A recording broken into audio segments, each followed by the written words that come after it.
Welcome back to the channel. Welcome back to another episode of the Freshman 15 College Football Podcast. Right here talking college football in about 15 minutes. And last week was last second wins, blowouts, and some surprising news. But we're going to break it all down. Plus the Saturday spotlights, the upset picks, and a lot more. Let me hop right to it. But before I do that, guys, remember, hit that like, hit that sub button for more vids like this on the Freshman 15. And Tyler, what is up, my man? Not much. Week 5 was pretty fun, like you said. A lot of close games, and you actually got one right for once. So I'm gonna hand you this championship belt, and you can take it from here. I mean, it feels good to be back in the win column on that side, man. So last week, we were going through like the listing of games, and when I first looked it up, I was thinking about, well, what game makes the most sense? What team has the potential to win that game? So what I did was, I went with Kentucky, with Kentucky over Florida, and we talked about like that game as to what could happen in it. Mm-hmm. And the first thought that I had was, the Kentucky defense. That was the factor. We talk about Mertz and being able to be protected in the pocket. And for Kentucky, man, it's just home cooking, really, if you think about it. Like, their big-time players came to play. Talked about Deion Walker, and that guy was just tearing up the Florida line. Just ripping him up, man. He's a big dude, really, really big. 6'6", 305, moves really nice for his size. He was tearing them up in the backfield. And then, Trevor Wallace was getting a lot of pressure. He had the tip drill to kind of set up a touchdown. Mm-hmm. And I think the story of that game has to be Ray Davis. What didn't he do? He did it all. Right. Like one second, he's like smashing guys, like knocking guys' heads over, like running over people. Next second, he's doing a house call. And it's just, you just check the stats in that game and what Florida gave up. It's wild, though, because for Davis, he had 26 carries, 280 yards, 3 touchdowns, and he had 10.8 yards a pop. Like, I don't think I've ever seen that before. Yeah. On that many carries, I've never seen that before. And the way they were doing it was just their pull game. Like, the guards are pulling, getting to the second level. And I don't know what happened to Desmond Watson. It just wasn't a factor. I was kind of surprised in that. And again, they just could not protect their quarterback. And it was just a crazy runaway game from start to finish. They tried to make a bit of a comeback late, but you just saw it, man. Just the running game dominated the entire day, and the offense just took a chill day. Crazy. Yeah, it makes you think that Kentucky's putting themselves on the map with all their moves, their transfers that they made, and they have another big game this week, and you might lead into it later. But yeah, that's a big one. Yeah, man. Yeah, but now on your side, you had your upset pick too. So kind of walk us through that one. Yeah, so I originally said that Garrett Schrader and Syracuse Orange were going to stick the knife in Dabo Swinney, and that didn't happen. They ended up losing 31-14, and it was turnovers, or costly turnovers, a lot for Syracuse. And a lot of it happened in their own territory, short field. Makes it really easy for even a struggling offense like Clemson to punch it in with Will Shipley and Soretto, their wide receiver. But Cade Klubnik, hit 2 big, deep bombs on blown coverages, and that basically sealed the game. Like, it never really got close after that. They brought it close 24-14 in midway through the fourth quarter, but it was never really that close after that. So, my guy Garrett Schrader, he couldn't pull one out for me to take down the Clemson Tigers, but it is what it is. Not for once and for all, but I do feel like you look at what's missing with Syracuse, they miss Gadsden, man. Like, I feel like they really miss Gadsden. That's kind of been their lack of, firepower, lack of punch. And you got Garrett Schrader kind of leading the way on the ground. That's for a reason, you know what I'm saying? Like, it's because we're missing something out there. So I think that's what's kind of hurting them. Clemson's not dead in Death Valley just yet, but they live by a thread. You know what I'm saying? Yeah. So now let's talk about these Saturday spotlights. So I'll let you go on this one first. So Notre Dame Duke was my Saturday spotlight, and it didn't disappoint once again. So Notre Dame ended up winning that one 21-14. And so costly mistakes for Duke in the first half. They had 2 missed field goals and a shanked punt.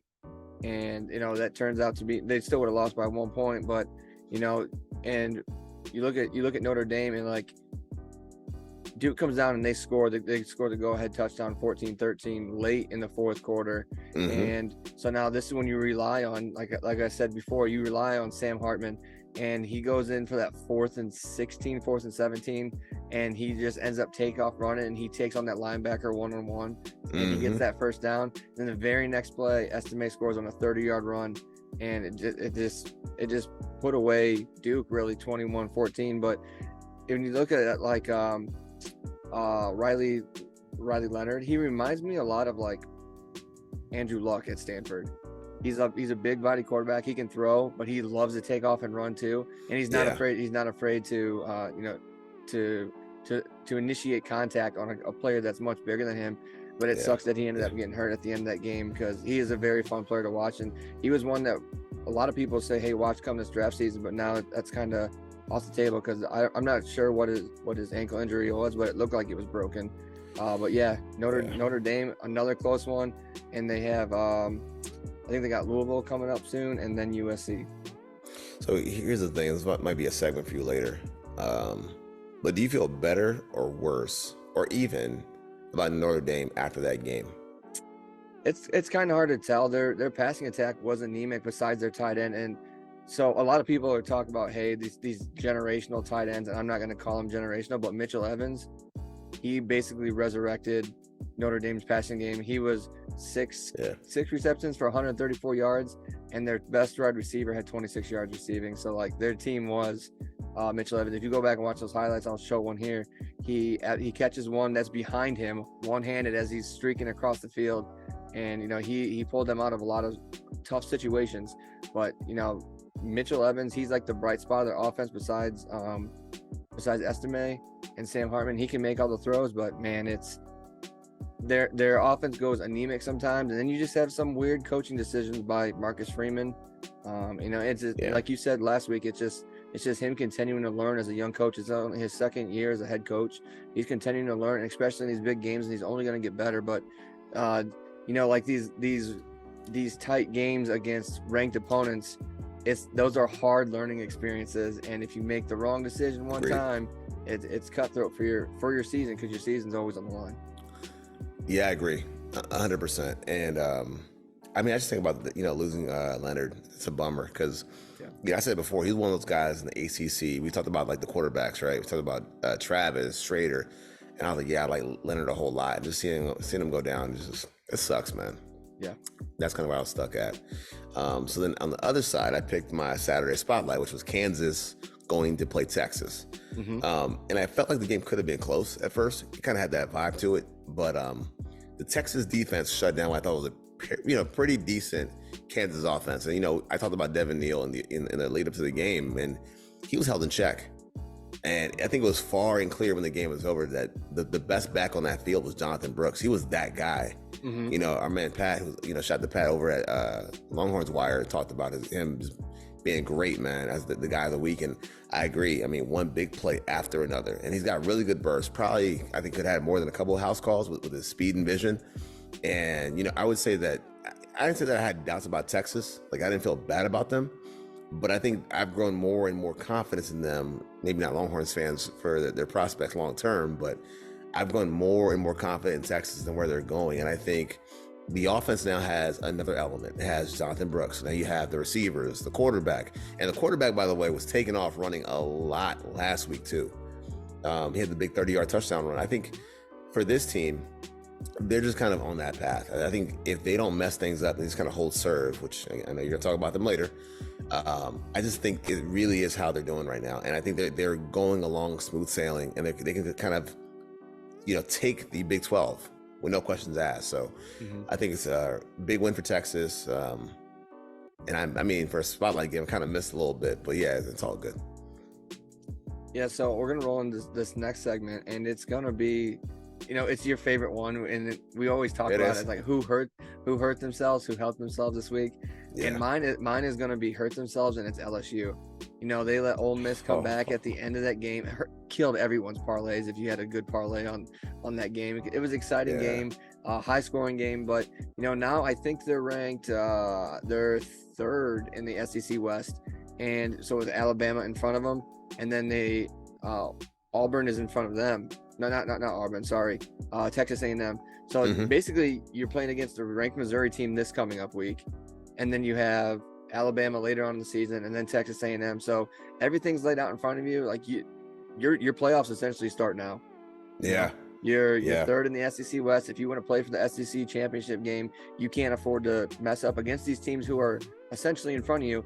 And now Ole Miss is right behind you, and I believe obviously they hold the tiebreaker now, and all they have to do, Ole Miss has to do is win out, and then I'm pretty sure that they would be first Mhm. in the SEC West, and then they would go on to play probably Georgia.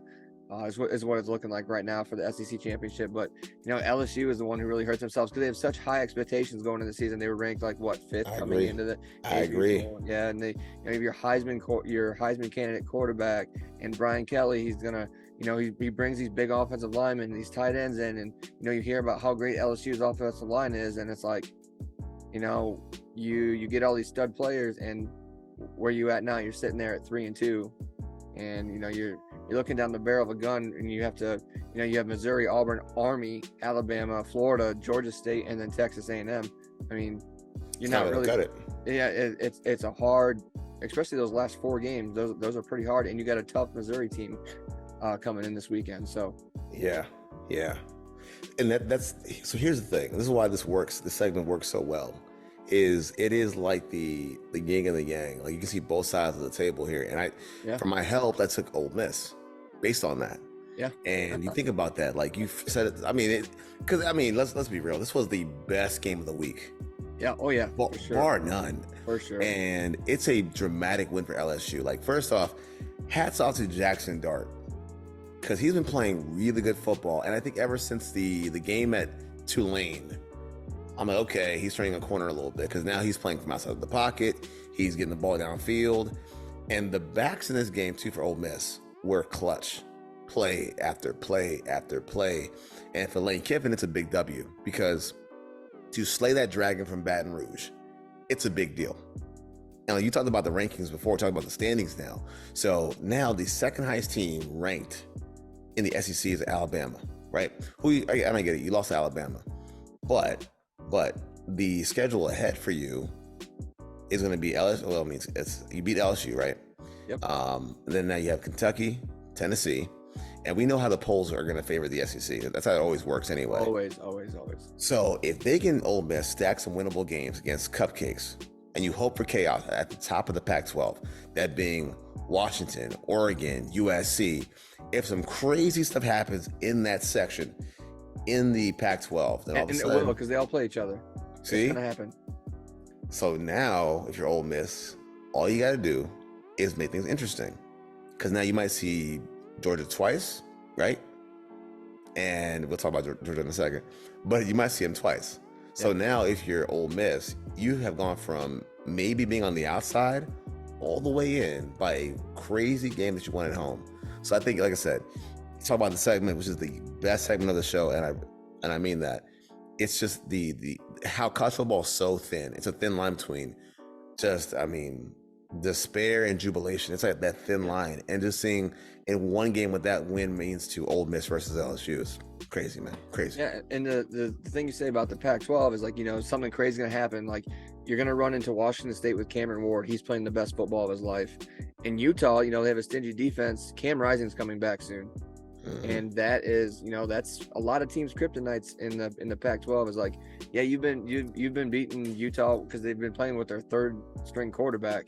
When you get Cam Rising back, that's a completely different offense, and that can throw that monkey wrench into the Pac-12. So those guys who think that, hey, we have it made here in the Pac-12, they got to play each other, and then you're going to play a very stifling defense in Utah against a Cam Rising led team, and it's gonna be fun for that final year of Pac-12 before they all move and go somewhere else. That's like it was last year. We talked about it a lot, but it's going to be really fun. Going out with the bang, man. So speaking of which, we're going to move on to the upset picks of this week. Before the Saturday Spotlight, kind of want to do this now. Yeah. So you talked about Washington State, right? Yeah. So here's my plan. This week I'm going with, in the upset pick, UCLA over Washington State. Okay. And here's what I think. Up until like last week, the freshman quarterback, Dante Moore, was playing actually better than his stats would say. I think he had a pretty good command of the offense. And, you know, we talked about Utah as well, right? So UCLA they lose 14-7 to Utah. Again, really good team, good defense, not at full strength, but a really good team. And I think defensively, UCLA, they ain't bad themselves. Right. So in this matchup, as far as standout players, I'm looking at Darius Muasau as an impact linebacker who can change the game with one big thing. And they're going to need those. So with UCLA, I mean, you need a big day out of your secondary. Alex Johnson, you got to step it up. This offense for the Cougs is equal opportunity. Receivers. Cam Ward is on fire, but I'm going by the gut here. I mean, I got lucky last week, so why not try it again? Go by the gut. And I think in this game, you need a big-time game from the Bruins, and I think they're going to beat the Cougs in Pasadena at the Rose Bowl.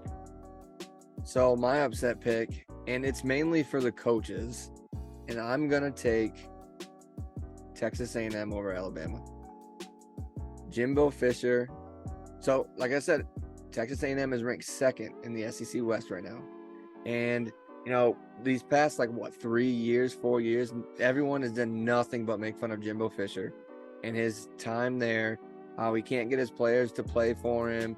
They lose these small schools all the time. And now you have you have this powerhouse team in front of you who looks like they may be building themselves back up. We talked about it earlier in the season, how they didn't have a quarterback. You know, they focused on Milrow and whatnot. But now here is Jimbo Fisher's chance to slay a demon, and it's right in front of you. And they look like they're playing well. They're taking care of business.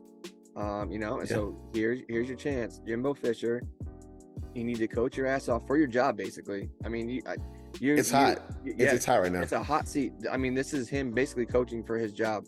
And I don't know what the rest of their schedule is, but you know, for them, I think they're playing at College Station to like I said, slay that demon, and then then you have control of the SEC West. Like, there's no one. You are bar on top, and then that's it. So Jimbo Fisher over Nick Saban this weekend. So it's funny, like we just talked about this, right? The line is so thin. Yeah. Because if you beat Alabama, that's a wrap. Like, there's no way Alabama can hop back into it losing that game. If you beat them, they're Thanos dust. Jimbo, if you lose that game and we talked about this a long time ago with Jimbo getting these top recruiting classes, not doing anything with them. Yep. You really can have a huge shift in the SEC, not just for this year. We talked about it with Ole Miss and LSU, but in the SEC, you can have a big shift in A&M, because that's a big time job too, right? Yep. A&M and whatever happens with these guys coming in next season. So I think it's huge, man. That's actually a pretty big one. So you know what's go ahead, man. But I'm looking at the rest of their schedule right now. They got next week they had Tennessee and South Carolina, Ole Miss, Mississippi State, and then LSU is their last game. So they don't have cupcakes, but those guys who would be underneath them, you know, those guys are vying for their spot. So like I said, they take down Alabama here, and that's that would be 2 losses. No, so Alabama lost to Texas, and then you lose to one of your SEC West opponents in Texas A&M. Alabama, you could stick a fork in Alabama. Yeah, that could be cook time, man. So I had missed our segment on this week's Saturday Spotlight. So I'm pretty sure I know what game you're picking for the Spotlight. So I'll let you take the last segment, or the last part of the last segment. But let me go ahead. You got something? No. Are you ready? All right, no, cool. You're good. All right, so I'm going here with my Saturday Spotlight, and I'm going to kind of ride the hot hand here. I'm going to go with Kentucky at Georgia. Okay. And you know what's funny? So early in the week, we heard from Kirby Smart, who said that he thinks all teams in the SEC should be ranked. So maybe he's on. Hold on. Like, maybe he's on to something. Not Vandy, of course, not Vanderbilt, but maybe he's on to something, because again, maybe it's the recency bias of what's going on, but Kentucky has been consistent. And think about this. They can pressure the quarterback. They can force turnovers, get short fields. Devin Leary was kind of on ice last week, but we know what he can do when he has to do something. Yeah. So I think they can make enough plays. And again, not to win the game, but they can make enough to make it a tight matchup at the end. And basically, if you look at this, Georgia has the weapons, right? They have the weapons. But I do feel like you kind of miss Ladd McConkey a little bit, who's been out for a while. You have Carson Beck, who's still kind of learning as he goes along. I just think this game has the opportunity to be kind of close and mucky like the game last year. it just feels like it's going to be tight and narrow. And again, I like what Ray Davis has done. I like the pressure they can come with on the Wildcat side. So again, not calling a W for the Wildcats, but I will say it's going to be tight. Yeah, keep it close in the first half, and you have a shot against Georgia. They're definitely a second half team. They've been close in all their first halves, especially last week against Auburn. Like, you keep it close with them, and then if you can strike in the second half, you're good to go. I would be happy to see it, but I'm not sure it's going to happen. But I would love to see it. Me too. So my Saturday spotlight, and I think it's a big one for a lot of people. Because it's actually, I think, the most meaningful game of the year for both of these teams. Because if you look at their schedules, you won't see either one of them losing another game. So they may. Does the Big 12 have a championship? Because they may show back up against each other again. And it's Texas versus Oklahoma, the Red River Showdown. I mean, it doesn't get any bigger than that. You have 5-0 Texas, 5-0 Oklahoma. And so if you look at Oklahoma's schedule, they have Texas this week, and then UCF, Kansas, Oklahoma State, West Virginia, BYU, TCU. Don't see another loss after Texas if they lose to Texas. You do the same thing for them. Where did that go here? I mean, it's Texas is UCF. Nope, sorry, that's still Oklahoma. My bad. But yeah, it's basically the same thing. It's like Kansas State and whatnot. Yeah. You're vying for first place. So right now Oklahoma's ranked first in the Big 12. So Texas is right there. They have Quinn Ewers. They have Brooks, like you said. They have the more elite offensive weapons. Texas does. And now you have Steve Sarkisian, who is a pretty good offensive mind. A lot of people say he can't coach in big games. You know, he's always loses the big games.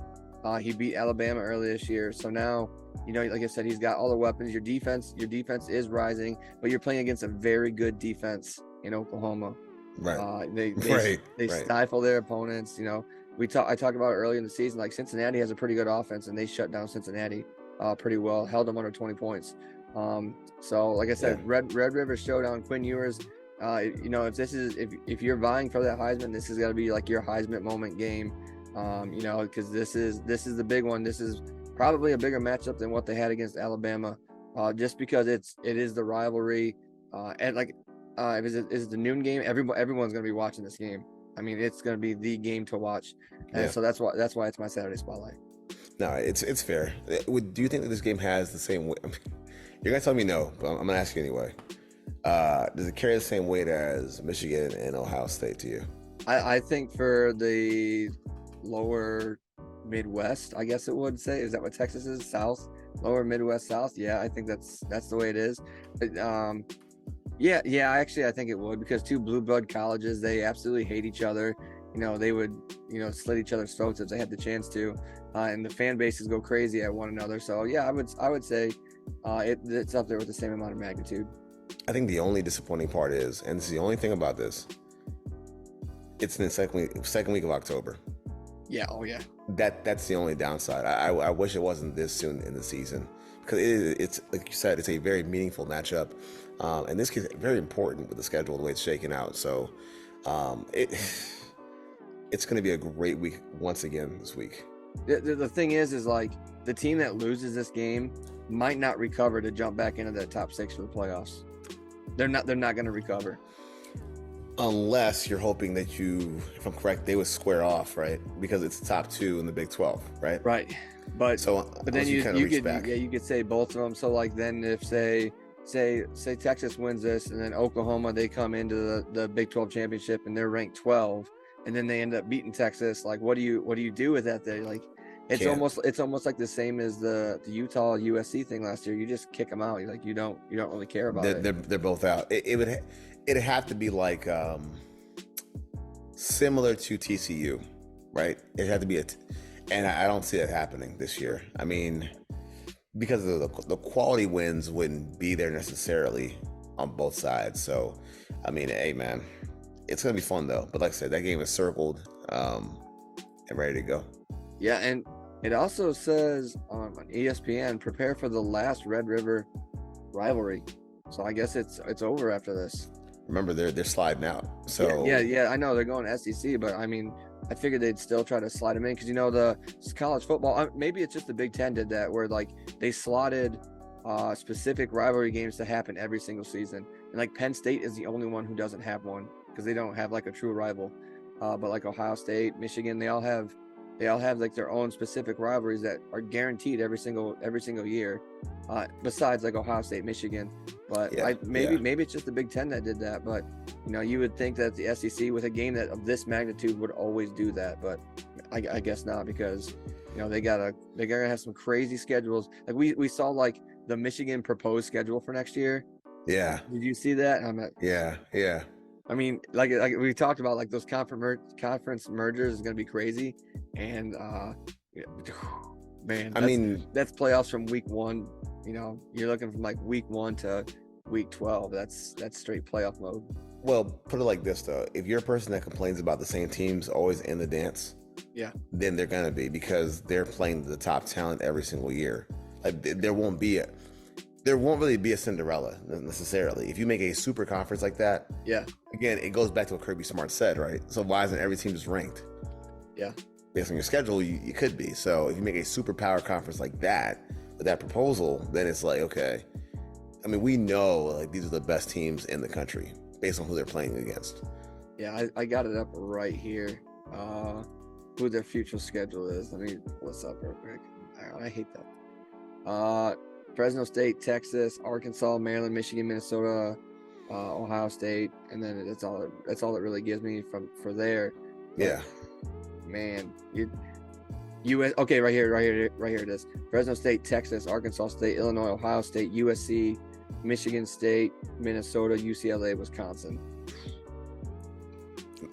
Man, I'm saying, man, it's not easy. It's not easy at all, man. But dude, before we wrap out of here, man, any last thoughts? Yeah, there was that report that came out that Urban Meyer's interviewing for the MSU job. I knew you were saving that. I was talking to my brother. He's an MSU fan. He said he wants his dream coach is PJ Fleck or Leopold.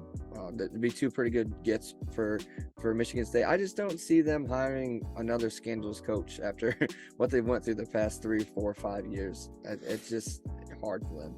So here's the okay. So I was at work on Saturday, and I was talking to a MSU guy. Okay. And we talked about it, and Ed Orgeron. no, and that's a bad one. But so we were talking about this, right? And we were like talking to ourselves, and I was like, how you talk to somebody, you kind of draw a conclusion, but you don't like say it out loud or whatever. Yeah. Like someone's thinking the same thing, and I'm thinking it too. I'm like, wouldn't it be some crazy crap if Mel actually, I'm gonna say he was innocent, but what if Mel actually didn't do all that he's accused of doing, and they outed him just to get their hands on somebody? Because I'm like, look, if you're already dirty, you're dirty. If you're already in the filth, you're in the filth. Like, you guys aren't really gonna do this, are you? And the more I say no, they wouldn't do that. Let's be honest, man. When it comes to college football, character is not really most important to you guys, right? Because I've seen so many guys that have had a scandal happen to them, they get brought right back in. I've seen the Bobby Petrino thing happen. I've seen Petrino quit in the NFL. I've seen Petrino get into a car accident, get rehired at the school that he became popular at in the first place. I've seen Urban hop jobs all the time. Like, I feel like if you're desperate enough to win, you're gonna do it. You're gonna do it. Like, whether or not you want the program to succeed or not, you're gonna do it. And I think, what else would Michigan State have to lose? I mean, you already lost your integrity, so it doesn't matter. Like, what else do you have to lose? Yeah, like I'm definitely not like saying that if there is a victim, that the victim is lying, but it's like you said, like their shame, their integrity is out the window, and like it almost makes you feel like Michigan State regretted that contract from the jump, because a lot of that, a lot of his contract can be, hey, Kenneth Walker won him that contract. Kenneth Walker was that Michigan State team. He's not there anymore, and that team sucks. It's just like I said, I'm not saying nothing happened or whatnot, but that's always a loophole in those coaches thing. Like, I don't think they have to pay him any money now. I don't think there's a buyout for that. So. No, I mean, if and again, yeah, I gotta be careful about what I'm saying. I'm not saying that there's no validity to it. I'm not saying that there isn't. Right. Yeah. But because the haste in which he was put out seems kind of fast to me. Like, I don't know if it was Estero. I don't know, because I think he's also trying to sue as well, as far as due processes also. Mhm. But again, if it is all about integrity, right? And here's my whole overarching point. If it is all about integrity to begin with, and it's all about, we got rid of him based on our program, if that's the case and you're about integrity, he shouldn't be linked to you in the first place. Because there are, and let me be clear, there are certain guys in college football that they are no way, no how, you will never ever come back here ever again. Like, there's no shot. The guy at Baylor, Bryles, never again going to happen. So, I'll be clear about that. But I just feel like if you really, really, really want to start over, and like your brother said, Fleck is, I think, an awesome character guy. If you want to start over again, this guy can't be anywhere near your program. If character is what matters. Now, if winning matters and recruiting matters, then by all means. I mean, integrity is in tubes anyway, so go right ahead. But I just think it's odd. The timing is off. The candidate is super off. And again, you have him to compete with Harbaugh at Michigan. Some seems weird, man. I'm sorry. Something's weird. Yeah, because then, he'd be going up against former protege. Well, Ryan Day. Luke Fickle's not a protege, but he was Ohio State coach for 1 year. Urban took over for him because that was like the 1 year Ohio State had a down year, was Luke Fickle year.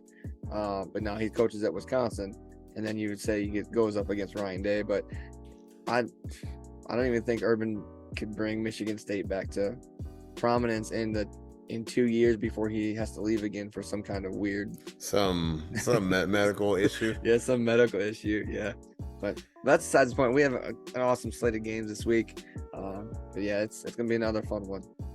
Yeah, man. Hey guys, once again, thanks for watching. I know it's been a double episode as of late, more than 15 minutes, but thanks for hanging in there with us. Once again, hit the like, hit the sub button, follow us on Twitter, wherever you might follow us at SDQ Flight Crew and at Cryptic Ghost 2. But I'm LP Cruz for Tyler Morris. This has been the Freshman 15 College Football Podcast. Peace.